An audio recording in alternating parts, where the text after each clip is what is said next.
Good evening and welcome to Health Quest. I'm Deborah Arneson, your host for the evening, and tonight we have once again an excellent show for you, and we're talking about preventing cancer through nutrition. And David Grotto has again joined us graciously and is here to share information with us. And David is just packed with information. He has a wealth of knowledge regarding the subject of cancer and healing and nutrition. He's owned his own health store. He's helped people get well. He counseled his mom when she was not too well with cancer. And he's actually the director of nutrition services at the Block Medical Center, which is the leading cancer center in Chicago. And he has a great show on Saturday mornings. And if you want to tune in, give us a call. We'll tell you where to tune your dial to. And it's called Let's Talk Health Chicago. So I've been a guest a few times, and that was always fun because it's a great show and it goes for about an hour and people get to call in and ask questions. But nonetheless, he's here today to talk to us a lot about health, nutrition, cancer, and diet therapy. So what we're going to ask David is like, how do you find time to be here? With all that you have a family and you have 2 businesses and you have your radio show, and thank you. Well, that's all I have my to say. pleasure. I feel, Deborah, if I have an opportunity to espouse the benefits of good nutrition and a healthy lifestyle, then that's my payback.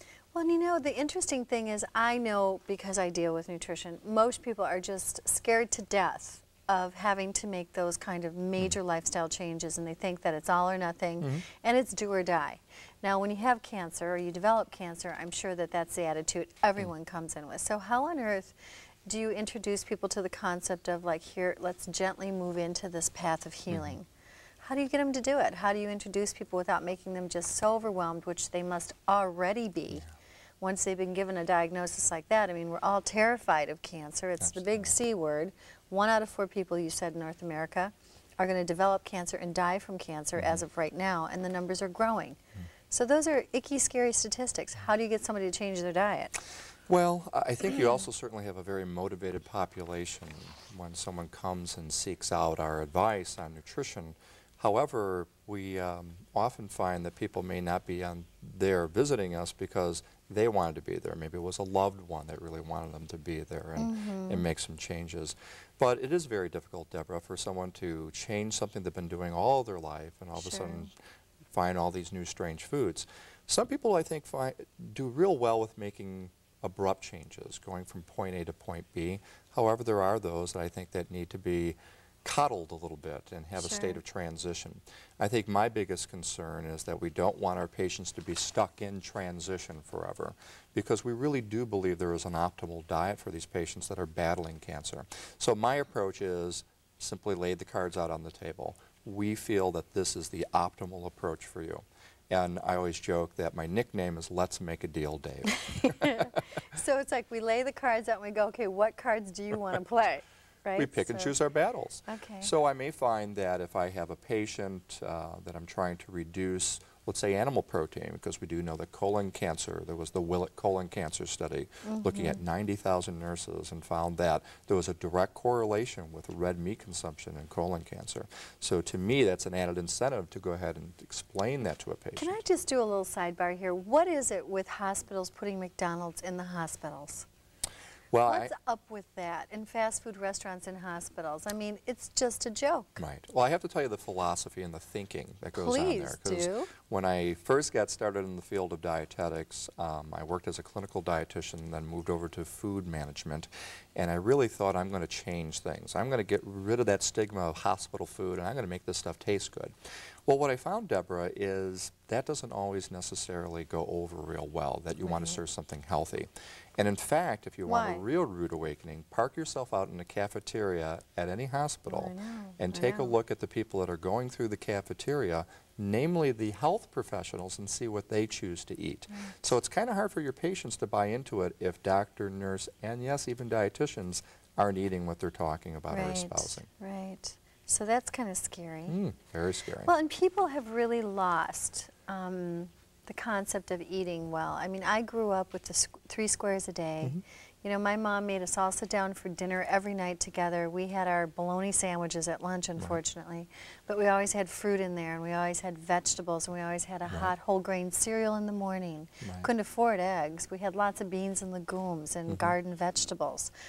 I grew up really well. And because we had less money than most other people, we weren't allowed junk because it was And you expensive. benefited from it, right? It was expensive. Now junk is actually cheaper than the fruits and vegetables.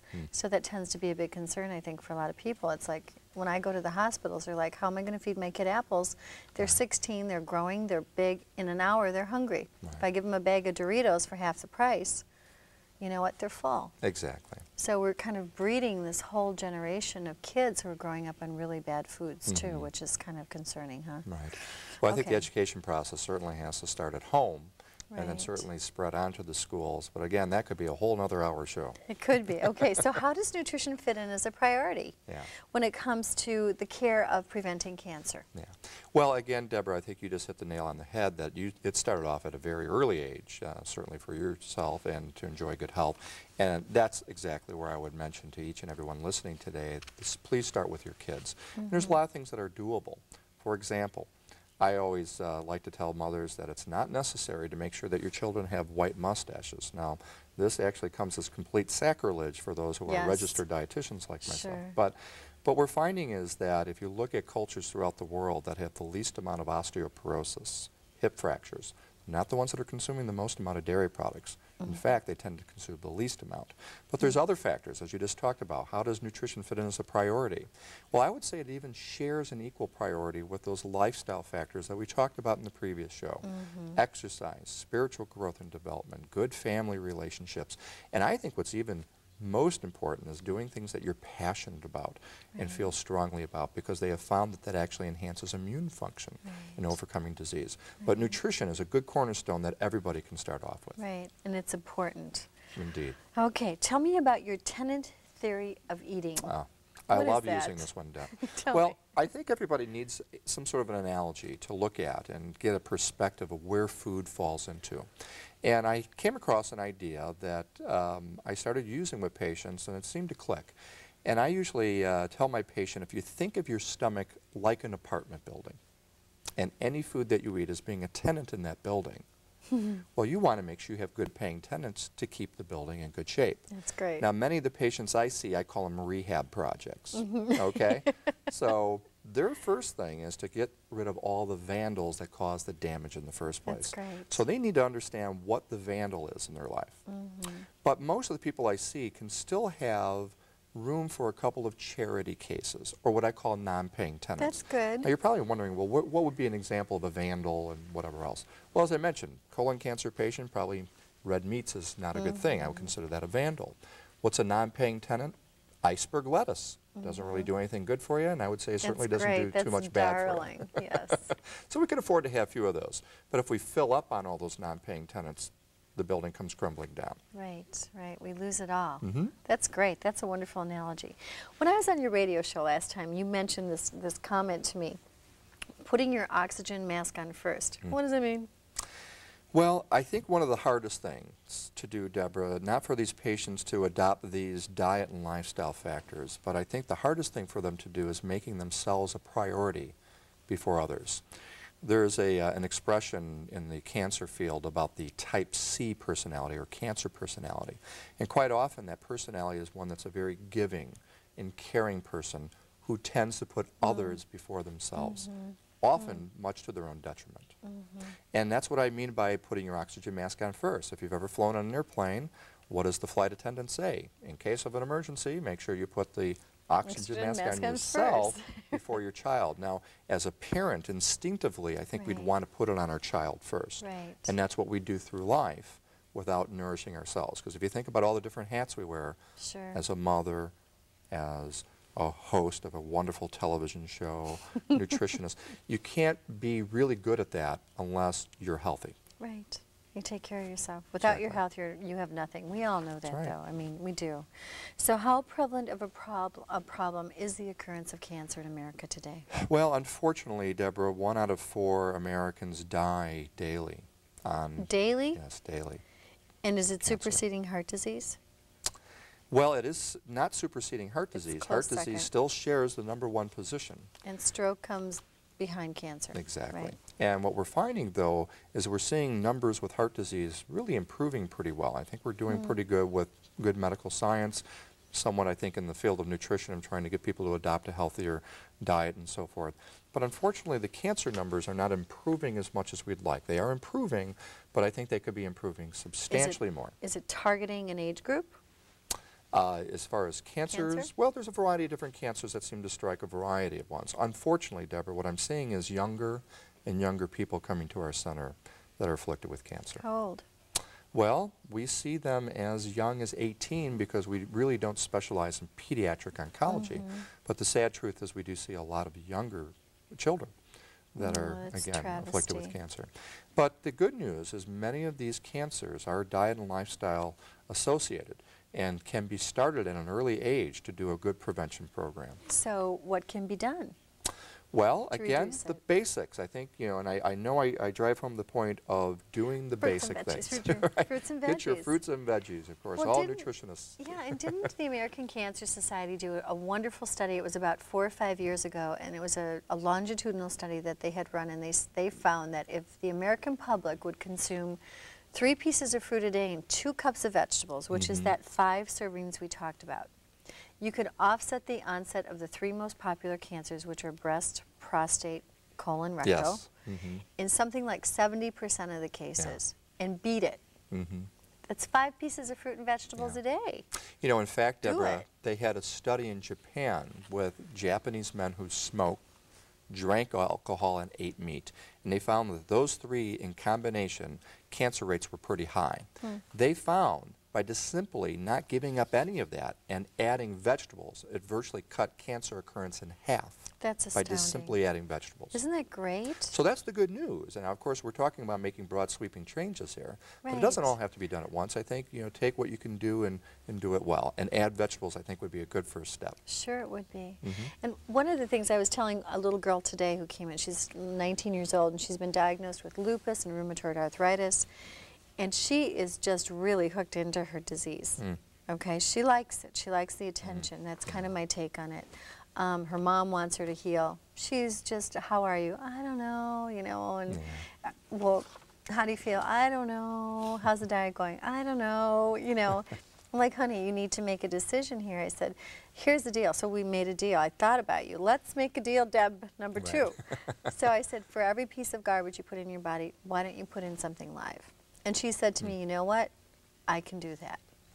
So we found a meeting of the minds, so she can still have her French fries and her hamburgers. You know, I mean, she's not going to stop them. She's going to have her pizza and her Diet Coke, which she loves.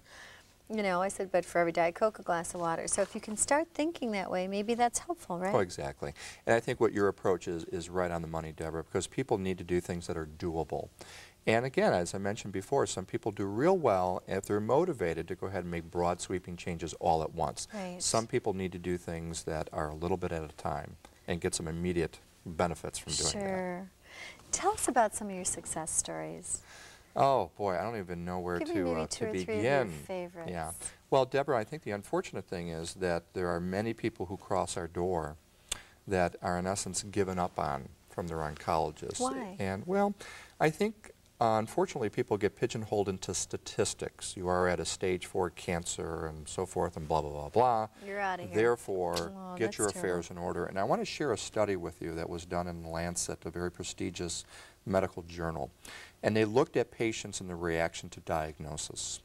And the first category was the optimistic group. You know, they said, hey, I don't care what you say, doc, I'm going to beat this thing. The second group was what they called the denial group. Doc, you must have the wrong person. I don't have cancer. Go back. That's right. Check it. You got the wrong guy. Third person was more of a stoic response. All right, Doc, I'm going to keep a stiff upper lip, and whatever you say goes. I'm going to go along with the program. And the fourth group was the, Doc, if you say I've got 6 months to live, I better start packing my bags and get my affairs in order.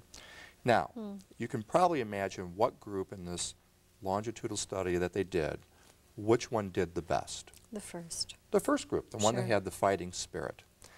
The group that did the worst was the ones that already had the bags packed.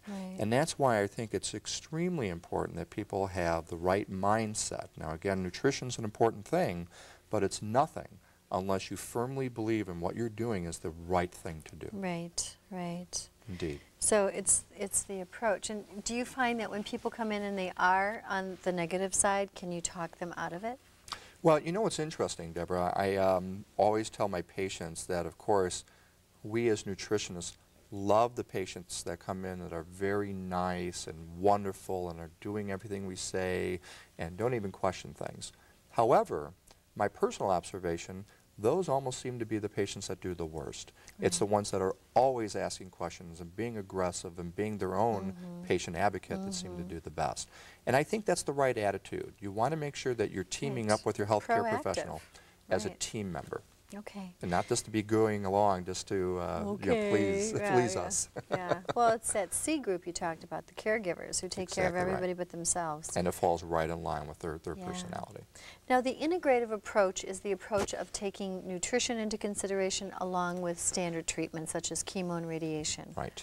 Now, there are other, like, pills people can take for cancer as well, right? Sure. And what are some Or of those? hormone therapies. I mean, Okay. there's a lot of exciting things that are being developed in the medical arena. And quite frankly, what we're finding is that, and not at all suggesting that nutrition is the cure for cancer or It's exercise. just a piece of the pie. It is. And forgive the Okay. food analogy. It is a piece Right. of the pie. Sorry. Right. Sugar. Exactly. But that's the whole idea, is that you want to do all these things together. Okay. And again, there's a lot of exciting therapies that are being developed that can be used in conjunction. And we're finding that if you combine these things together, you actually get more bang for the buck. And we seem to get better responses. Can I also bring up something here that might be of interest to talk about, and I don't know if you're comfortable with this, but what about supplementation and different companies and really good products versus mediocre or even stuff that's kind of toxic or Sure. garbage? How does the consumer know? I mean, really, you know, if Right. let's say they call you and they say, okay, what should I take, or come see you, and they don't want to buy the products that Right. you've compounded in your clinic or whatever, and because it's expensive, Sure. and they want to go Sure. buy something at Walgreens, God forbid. No offense, Walgreens, but they're not the best products in the market. So, I mean, what do you do? How do you Yeah. get people to realize that there's high quality, there's mediocre quality, Sure. and there's poor quality supplementation, antioxidants, and minerals? Well, you know, the real scary thing, Deborah, is, and I've worked in the natural foods business for over 25 years, owned a health food store, and we were very excited when there was legislation that was passed that pretty much took the FDA out of the loop in Right. regulating the industry, because we felt that it afforded more choices to the average consumer, that they wouldn't have to go to their doctor to get a prescription for a Right. supplement.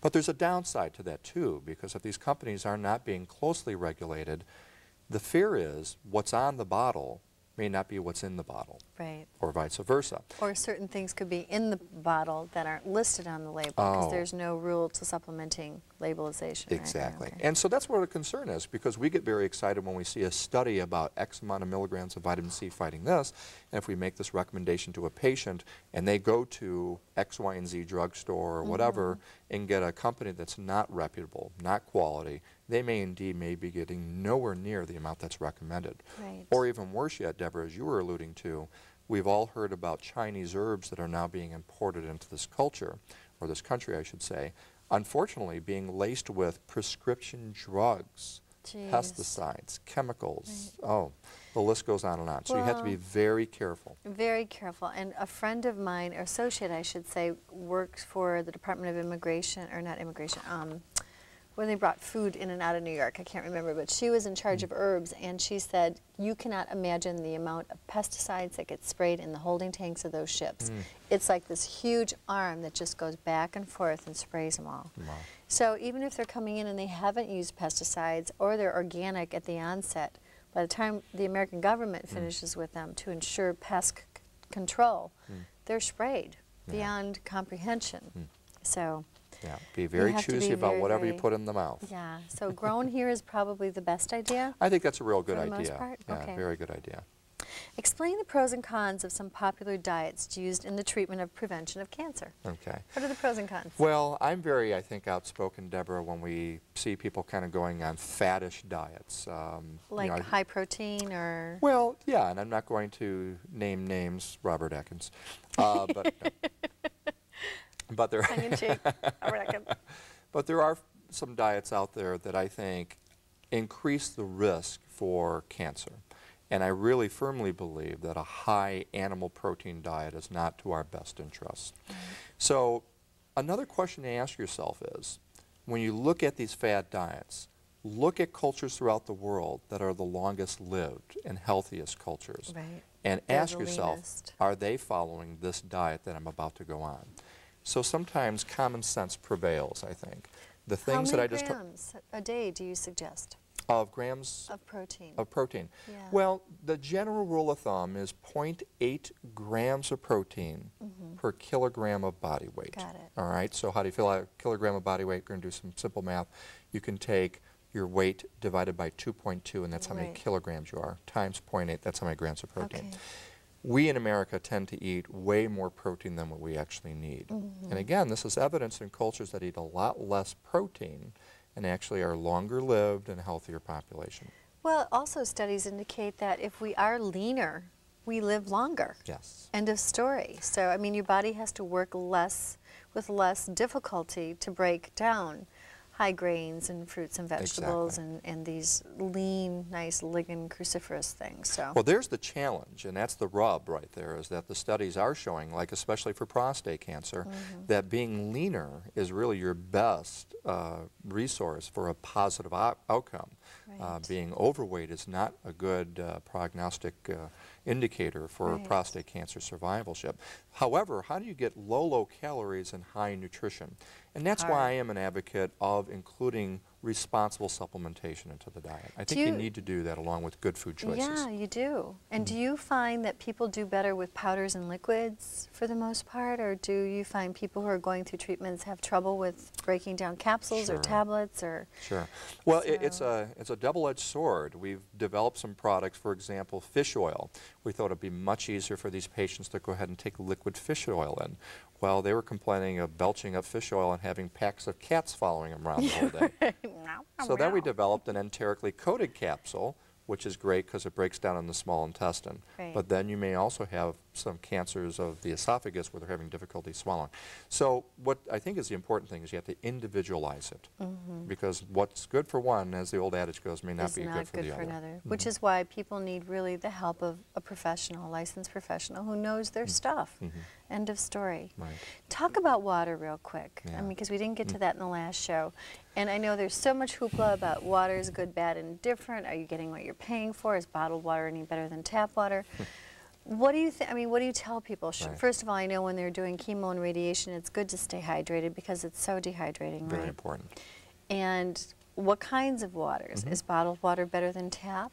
Well, I believe, and I'll be honest with you, I tend to be the ultimate pessimist when it comes to bottled water. I don't know how long ago or what show it was on where they were showing the hidden camera of them opening up the spigot and filling up the 5-gallon containers. Right. So I guess I'm always kind of leery about the bottled water. Sure. I really think filtering your own water is probably the best way to go. Okay. There are a lot of contaminants and concerns with water, especially in the Chicagoland area. Of course, we have chlorinated water, and we do know that chlorine has a very valid function of killing bacteria. But again, it can be immunosuppressive because it's also wiping out a lot of other friendly bacteria. Right. So I think it's a real good idea, after it's been chlorinated, it gets to your tap, to go ahead and filter it. Not only to remove the chlorine and bad taste and odor, but also to remove something called volatile organic chemicals. And these are the things that are being associated with cancer. Okay. And endocrine disruption, right? Absolutely. So I know there's two schools of thought as to whether or not one causes cancer, one lowers endocrine, function, and whether or not they're related. But Sure. okay, so filter your water at the very least, right? And I'm sure Deborah can go ahead and give you some great resources for good, We've got good products. tons of those things, yes. Call 1-800-DEBORAH. What kind of supplements increase the speed of cancer? This is important. Yeah. Well, an interesting thing, Deborah, is that that may not be a bad thing. Now, many chemotherapies may not work on cancers that are slow growing and are resistant to cancer. So I think judicious use of supplementation during chemotherapy that may cause more rapid growth. Which type are slow growing? Well, unfortunately, off the top of my head, Can't think of them? I can't Okay. think of those. But of the ones that are slow growing, obviously Like a you want skin to... cancer would probably maybe be slower. Could certainly be, and of course there's a variety of different melanomas and so Okay. forth. But however, what you want to do is have cells becoming more differentiated, meaning looking different than host tissue. So again, conventional therapies, and again your own immune system, can identify those cells and Got mount an attack, an offensive on them. So a lot of supplements actually may help with that. And what would they be? Well, like for example, glutamine is an amino acid that I recommend to all of my patients that are getting chemotherapy and radiation. However, there may be possibly a contraindication for patients who are not getting chemotherapy and radiation and taking glutamine, because indeed it may actually help with cancer cell replication. Okay, got So it. again, that's why you got to be careful and talk to a professional about when to take supplements and when not to take them. So would it benefit people just to come to you if they have a history of cancer in their family and just sit down and have a visit with you and say, here's my diet, here are the things I'm concerned about, everyone has cancer of the colon, what do I do, David, to prevent this? Right. I don't want to be a statistic. Right. So you work with people like that as well? Well, in fact, I not only encourage that, Deborah, but I also say bring the whole family along. We've That's got a great plenty of idea. seats. Yeah, That's a great because if you idea. think about it, try to eat a different diet than anybody else in the household. Impossible. Do we have time to tell you a real quick story? Sure. I believe in this concept called environmental control, and real cute story. My wife and I, admittedly, have a little bit of a sweet tooth, and I remember one time we were watching TV, and we had a box of Fannie Mae candies that were given to us. And of course, you know, we course. always re-gift and try to give those away. And so anyhow, we threw that into the freezer. And we had one of those old freezers where you had to knock the ice off to defrost it. Make a long story short, we were watching a movie. We got this Sugar Jones going on, and we both turned to each other and said, Fannie Mae. And we ran downstairs, and it was almost like an archaeological dig with the caveman looking out. And we're chipping away, and we ate the whole box. So the moral of the story is, Don't keep it in the house. get it out of the house. Yeah, I would say parting with an old absolutely. friend. Just Oh, give it the sure. boot. Or if you got something like that, give it to a neighbor you don't like. Yeah. There you go. I tell everybody that. Don't keep it in the house, you're in trouble. Right. Okay, we've got 1 minute left. Sure. What advice would you pass on to Americans from a dietary vantage to offset the risk of developing cancer? Yeah, well, we're going to give you the quick bullets. Here's your list. I don't even know if it'll be a top 10. Fruits and vegetables. Fruits and I hate to vegetables, be, fruits and vegetables, and fruits here's and the three vegetables. top fruits that I would really encourage people to eat. And you're going to be kind of Okay. surprised by this. Raisins, I love them. blueberries, Love them. and prunes have like the highest antioxidant value. Do the prunes. Now, you want to know what one food has even higher antioxidant value than those three, Which even one? put together? Chocolate. Get out of town. Well, but again, I know It's got people are dairy in thinking it. of Bloomers and Ghirardelli. I'm talking about pure cocoa powder. Actually has Got it. very high antioxidant Oh, and we have a qualities. great recipe for you that you can make a drink out of with actually cocoa butter or coconut butter and cocoa powder. And the cocoa powder. Yeah, Sure. it's wonderful and whey protein. It's delicious. Oh, well, that sounds like a Yeah. great combo. David, thank you so much for the tips. It was My pleasure, wonderful. We Deborah. really appreciate your time and energy. Thank you. Till next week, take care of your good health. If you have questions, please call us. I'll refer you to David. If I can help you out, I'll help you out. If you need lists of things, please, please, please be an active consumer. Be proactive with you and your family. Give us a jingle. For your good health, I'm Deborah Arneson, bringing you Health Quest. Good night.